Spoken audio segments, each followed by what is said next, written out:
நண்பர்களே, வாழ்க்கையில் சவால்களை தைரியமாக எதிர்கொண்டால் என்ன நடக்கும்?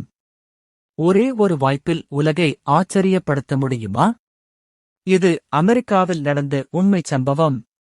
ஒருநாள் விவேகானந்தர் தன் நண்பருடன் நடந்து சென்று கொண்டிருந்தார்.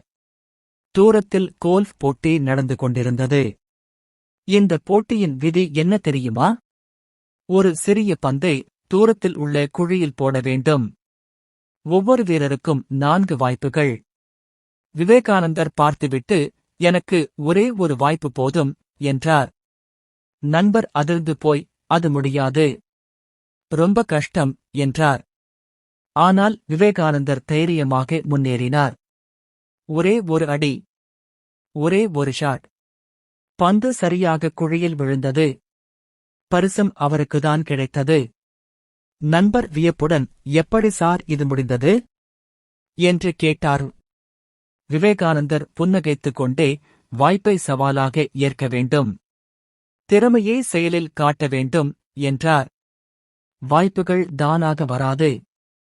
ஆனால் வரும்போது பயப்படாமல் துணிச்சலுடன் எதிர்கொண்டால் வெற்றி நிச்சயம். விவேகானந்தர் சொன்னது போல, பலமே வாழ்க்கை, பலவீனமே மரணம். இன்று உங்கள் வாய்ப்பை ஒருமுகப்படுத்துங்கள். உங்கள் சவால்களை தைரியத்துடன் ஏற்றுக்கொள்ளுங்கள். வெற்றி உங்களைத் தழுவ வாழ்த்துக்கள்.